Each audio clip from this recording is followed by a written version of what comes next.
Hi everyone, आज हम लोग क्लास 12 का मोस्ट इंपोर्टेंट टॉपिक को लेकर के आए हैं जिसका नाम है इलेक्ट्रॉन इमिशन, जो बोर्ड एग्जाम में हर बार लगभग कुछ साल बीच करके पूछ ही देता है। तो ये मोस्ट इंपोर्टेंट होने वाला है आज का टॉपिक, जिसमें हम लोग फोटो इलेक्ट्रिक इफेक्ट के बारे में देखेंगे और उससे संबंधित चीजें देखेंगे। ये जरा देखिएगा, इसका नाम है इलेक्ट्रॉन इमिशन, है ना। इलेक्ट्रॉन मतलब इलेक्ट्रॉन सिंपली आप जो जानते हैं, और इमिशन मतलब इमिट, है ना, मतलब इलेक्ट्रॉन को इमिट होना। इसी प्रक्रिया को हम लोग क्या कहते हैं, इलेक्ट्रॉन इमिशन। बट सर कहां से इमिट होगा? तो कोई भी मेटल सरफेस से, आप जानते हैं कि मेटल के पास फ्री इलेक्ट्रॉन्स की संख्या काफी ज्यादा होती है, तो यहां से कोई भी यदि मान लेते हैं कि सुटेबल लाइट आएगा, कुछ यहाँ पर इसका एनर्जी होगा, और इस एनर्जी के कारण यहाँ के इलेक्ट्रॉन जो होगा जब इमिट होगा, तो इसी फेनोमेनन को हम लोग क्या कहते हैं, इलेक्ट्रॉन इमिशन कहते हैं। अगर हम बात करते हैं इलेक्ट्रॉन इमिशन का, तो कैसे लिखिएगा? तो इसको आप लिख सकते हैं कि the phenomenon of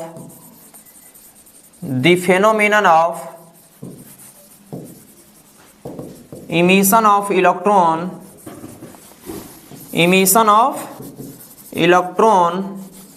from metal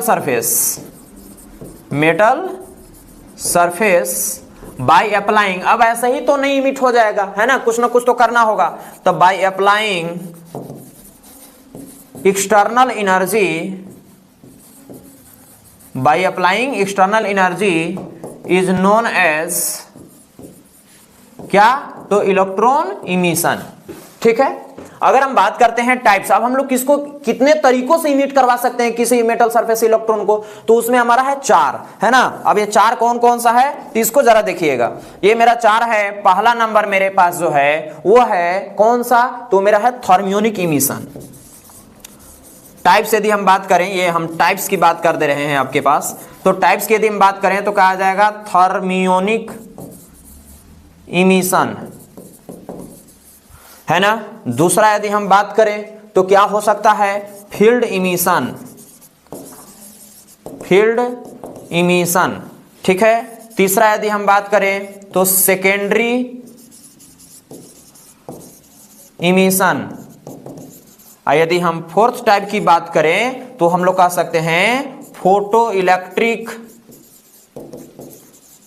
emission, है ना। अब देखिएगा, यदि हम बारी बारी से बतावें कि थर्मियोनिक इमिशन मतलब क्या होता है, तो यहां पर आप देखिएगा थर्मियोनिक, थर्म मतलब हीट, है ना। अगर हम किसी भी मेटल सरफेस से हीट अप्लाई करके यदि हम लोग वहां से इलेक्ट्रॉन को इमिट करा देंगे तो उसको हम लोग थर्मियोनिक इमिशन कहेंगे, है ना। तो कैसे लिखिएगा, जरा ध्यान से सुनिएगा, है ना। तो सेम चीज लिखना है, the phenomenon of emission of electron from metal surface by applying heat, है ना, by heat is known as thermionic emission. ठीक है ना। और वो जो इलेक्ट्रॉन्स इमिट होते हैं, मान लेते हैं कोई भी मेटल सरफेस है ना, और यहां से क्या होगा, यहां से कोई भी सुटेबल फ्रीक्वेंसी के, मान लेते हैं लाइट आया, और ये लाइट आया तो इसमें से हीट, यहां से कौन सा हीट के कारण यहां से अगर इलेक्ट्रॉन का हो गया, इजेक्ट हो गया, तो इस इलेक्ट्रॉन को क्या कहते हैं, तो इसको कहते हैं थर्मियोन्स कहते हैं। क्या कहते हैं? थर्मियोन्स या थर्मियोनिक इलेक्ट्रॉन कहेंगे। ठीक है ना। तो इसको हम लोग थर्मियोन्स कहते हैं। ठीक है। अब हम आगे बात करते हैं फील्ड इमिशन। फील्ड मतलब क्या ध्यान देना है, इलेक्ट्रिक फील्ड, है ना। तो यहां पर कैसा डिफिनेशन बनाइएगा, तुरंत कैसे बनाइएगा, the phenomenon of emission of electron from metal surface by applying electric field, है ना। तो इलेक्ट्रिक फील्ड के कारण यदि उसमें से मेटल सरफेस से इलेक्ट्रॉन इमिट हो रहा होगा, तो उसी फेनोमेनन को हम लोग क्या कहते हैं, फील्ड इमिशन कहते हैं। आई होप आप लिख सकते हैं। सेकंड मेरा क्या है, सेकेंडरी, है ना। मतलब सेकेंडरी मतलब कोई दूसरा पार्टिकल से यदि हम क्या कर देते हैं, फास्ट मूविंग इलेक्ट्रॉन। सेकेंडरी मतलब कोई भी अनदर आएगा जिसको हम लोग कह देंगे फास्ट मूविंग, है ना, इलेक्ट्रॉन। कोई दूसरा आया एकदम फास्ट मूवी, उसको उसके जगह पर से क्या कर दिया, हटा दिया, तो वहां पर से रिप्लेस मतलब क्या हो गया, इलेक्ट्रॉन चला गया, तो उसी फेनोमेनन को हम लोग क्या कहेंगे, सेकेंडरी इमिशन कहेंगे। डेफिनेशन कैसे लिखिएगा, the phenomenon of emission of electron from metal surface bye fast moving electron, है ना। तो उसको आप लोग कह सकते हैं सेकेंडरी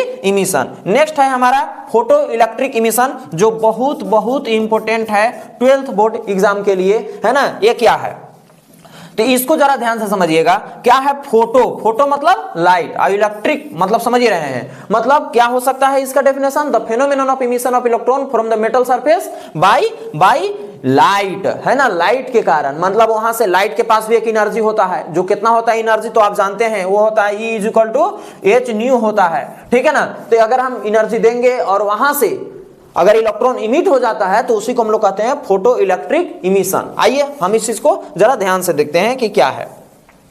तो अभी हम लोग समझे फोटो इलेक्ट्रिक इमिशन के बारे में। अब फोटो इलेक्ट्रिक इमिशन के बाद हम लोग क्या समझते हैं, तो जरा ध्यान दीजिएगा, मोस्ट इंपोर्टेंट बात जिसका नाम है वर्क फंक्शन। क्या नाम है? Work function. और वर्क फंक्शन क्या है, तो फाई नोट से इसको डिनोट करते हैं। कहां से करते हैं? फाई नोट से करते हैं, ठीक है। अब ये वर्क फंक्शन है क्या, जरा ध्यान से समझिएगा। सपोज दैट हमारे पास कोई एक मेटल है, सपोज दैट कोई हमारे पास एक मेटल है, ठीक है ना, और कोई भी एक सुटेबल फ्रीक्वेंसी के लाइट आया, मान लेते हैं यहां से ये सोर्स ऑफ लाइट है, ये सोर्स ऑफ लाइट है, और यहां से आया और ये टकराया, यहां से क्या कर दिया, यहां से एक इलेक्ट्रॉन को इजेक्ट कर दिया, है ना, जिसको फोटो इलेक्ट्रॉन्स कहते हैं। जब लाइट के कारण इलेक्ट्रॉन इमिट होगा तो उसको फोटो इलेक्ट्रॉन कहते हैं, ठीक है ना। तो जरा बताइएगा, कुछ ना कुछ तो मिनिमम एनर्जी होना चाहिए हमको भाई, मिनिमम एनर्जी होना चाहिए, क्या करने के लिए, इलेक्ट्रॉन को इमिट कराने के लिए, ठीक है ना, यहां से इजेक्ट कराने के लिए, जाओ इलेक्ट्रॉन, अभी इलेक्ट्रॉन को भेजने के लिए हमको कुछ तो मिनिमम एनर्जी चाहिए। सपोज दैट आपके पास, आपको कुछ खरीदना है तो आपको मिनिमम पैसा तो उतना चाहिए, मैक्सिमम आपके पास कितना भी है तो कोई दिक्कत नहीं है, मिनिमम उतना चाहिए। तो मिनिमम के लिए हमको क्या करना होगा, जो मिनिमम एनर्जी हमको चाहिए क्या कराने के लिए, इलेक्ट्रॉन को इमिट कराने के लिए, उसी को हम लोग क्या कहते हैं, वर्क फंक्शन कहते हैं, ठीक है ना। अब जरा वर्क फंक्शन क्या है, तो इसको हम लोग लिख सकते हैं कि दी minimum amount of energy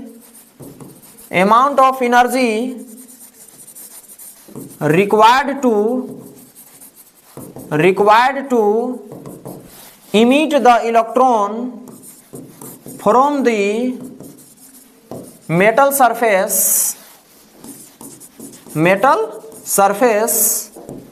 is known as क्या सी, वर्क फंक्शन, मतलब जो मिनिमम एनर्जी, ठीक है ना। अगर इसको हम डिनोशन की बात करते हैं तो कहां से डिनोट करते हैं हम लोग, इसको फाई नोट से डिनोट करते हैं। और ये फाई नोट बराबर फार्मूला, मतलब कि वर्क फंक्शन बराबर फार्मूला क्या होता है आपके पास, तो ये होता है एच न्यू नोड। अभी कैसे आया, तो आप चूंकि जानते हैं, क्या जानते हैं कि चूंकि अभी हम लोग एनर्जी बताए थे जस्ट कि E बराबर क्या होता है, एच न्यू, E बराबर एच न्यू। और हमको जो ये एनर्जी, चूंकि वर्क भी एक प्रकार का एनर्जी होता है, तो यहाँ पर ये हमारा वर्क माने क्या, मिनिमम एनर्जी है, तो मिनिमम एनर्जी को कहां से डिनोट करते हैं, फाई नोट से, बराबर एच और न्यू नोड। अब यहाँ पर न्यू की जगह पर न्यू नोड लिखेंगे। न्यू नोड क्या है, तो मिनिमम फ्रीक्वेंसी। यहाँ पर सिंपली फ्रीक्वेंसी है जो कितना भी हो सकता है, परंतु मिनिमम फ्रीक्वेंसी हमको चाहिए, है ना, तो उसी को हम लोग वर्क फंक्शन कहते हैं। मतलब कि यदि हम बात करते हैं यहां से, तो phi naught is equal to क्या आ गया, एच न्यू नोड आ गया। ऑल्सो आप जानते हैं चूंकि न्यू नोड बराबर क्या होता है, तो H by lambda, sorry C by lambda, है ना। तो यहां से यदि हम बात करते हैं तो ऑल्सो आप जानते हैं एक चीज और, कि चूंकि E बराबर आप जानते हैं also H C by lambda. अगर हम यहां से बात करते हैं तो फाई नोट बराबर क्या आ जाएगा, तो फाई नोट बराबर आ जाएगा एच सी बाई, यहां पर आ जाएगा लेमडा नोड आ जाएगा, क्या आ जाएगा, लेमडा नोड। और लेमडा नोड क्या है, तो lambda node is the threshold wavelength. ये मेरा क्या है, threshold frequency. Threshold frequency, minimum frequency, अब मिनिमम जिसका फ्रीक्वेंसी होता है मैक्सिमम वेवलेंथ होता है, तो मेरा मैक्सिमम वेवलेंथ हो जाएगा, है ना। अब हम आगे बात करते हैं इस टॉपिक पर। तो हमारे पास अब दो को टर्म मिल गया कि सर ये क्या है। अगर यहां से फॉर न्यूमेरिकल की यदि हम बात करें, फॉर न्यूमेरिकल कि अगर इसका एसआई यूनिट क्या होता है, तो आप इसका एसआई यूनिट आप कह सकते हैं, चूंकि वर्क है तो वर्क का एसआई यूनिट क्या होगा, जूल होगा, ठीक है ना। अगर आपको यहां पर जनरली इलेक्ट्रॉन वोल्ट में निकालना है तो आपको याद होगा कि 1 इलेक्ट्रॉन वोल्ट बराबर कितना होता है, तो 1.6 × 10⁻⁻19 जूल होता है ना। ये हमेशा याद रखिएगा, न्यूमेरिकल में जो है आपको यूज पड़ेगा, ठीक है। आगे हम बात करते हैं तो क्या होता है, नेक्स्ट है हमारा, अब ये तुरंत हम लोगों ने देखा कि क्या नाम है, थ्रेशोल्ड फ्रीक्वेंसी। थ्रेशोल्ड फ्रीक्वेंसी जिसको हम लोग न्यू नोड से डिनोट किए। थ्रेशोल्ड फ्रीक्वेंसी क्या है, तो threshold frequency the minimum amount of frequency, यानी कि the minimum frequency required to emit the electron from the metal surface, है ना, किसका, तो इंसिडेंट लाइट के पास बाई फ्रीक्वेंसी होना चाहिए, ठीक है। तो यहां पर हमारे पास उसको क्या कहेंगे, उसको हम लोग कहेंगे न्यू नोड कहेंगे, यानी कि लिख देते हैं हम एक बार, द मिनिमम फ्रीक्वेंसी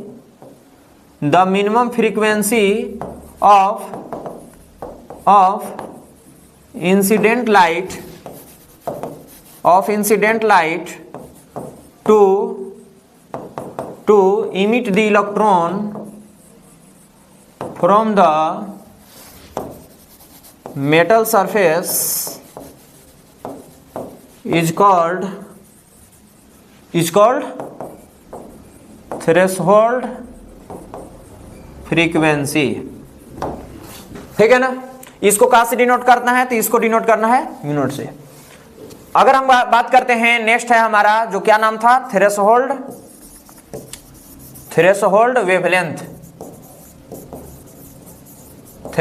वेवलेंथ, जिसको कहां से डिनोट करते हैं, लेम्डा नोट से। अब बताइए यहां पर मिनिमम फ्रीक्वेंसी है, तो यहां पर इसमें क्या आ जाएगा, मैक्सिमम वेवलेंथ। क्यों, क्योंकि मिनिमम जिसका फ्रीक्वेंसी होता है मैक्सिमम वेवलेंथ होता है, दोनों इनवर्सली प्रोपोर्शनल होता है, ठीक है ना। तो इसको कहां से डिनोट करते हैं, लेम्डा नोट से डिनोट करते हैं, ठीक है। नेक्स्ट यदि हम बात करते हैं, उसके बाद हम लोग पढ़ेंगे फोटो इलेक्ट्रिक इफेक्ट। क्या पढ़ेंगे, फोटो इलेक्ट्रिक इफेक्ट। अब फोटो इलेक्ट्रिक इफेक्ट क्या है, तो बस ये बहुत इंपॉर्टेंट है, जानते हैं, ये लगभग जैक 2012 में भी पूछा था, शायद 16 में भी पूछा है, 20 में भी पूछा था और 23 में भी पूछा है, 1-2 साल और पूछा है। बहुत इंपॉर्टेंट है ये, है ना, लगातार पूछते रहता है, इसलिए 26 के लिए भी बहुत इंपॉर्टेंट होने वाला है। अभी है क्या, तो इसको हम लोग क्या कह सकते हैं कि when the suitable frequency of light, है ना, when suitable frequency of incident light, ये मान लेते हैं कोई मेटल है और ये मेरा सोर्स ऑफ लाइट है। सोर्स ऑफ लाइट मतलब कि जहां से लाइट इमिट होता है, ठीक है ना, ये हमारा है, और ये आया यहां से, यूं टकरा करके, फोटो माने लाइट होना चाहिए भाई, लाइट होना चाहिए यहाँ, ठीक है ना, ध्यान में रखिएगा, ये इलेक्ट्रॉन इमिट हो गया, ठीक है ना, यहां से। अब जरा बताइएगा कि व्हेन सुटेबल फ्रीक्वेंसी, इसके लिए होना क्या क्या जरूरी है, तो पहला है हमारा suitable, when suitable frequency of incident light, है ना, incident on a metal surface, metal पर इंसिडेंट हो गया, and electrons are emitted from the metal surface, this phenomenon is known as photo electric effect.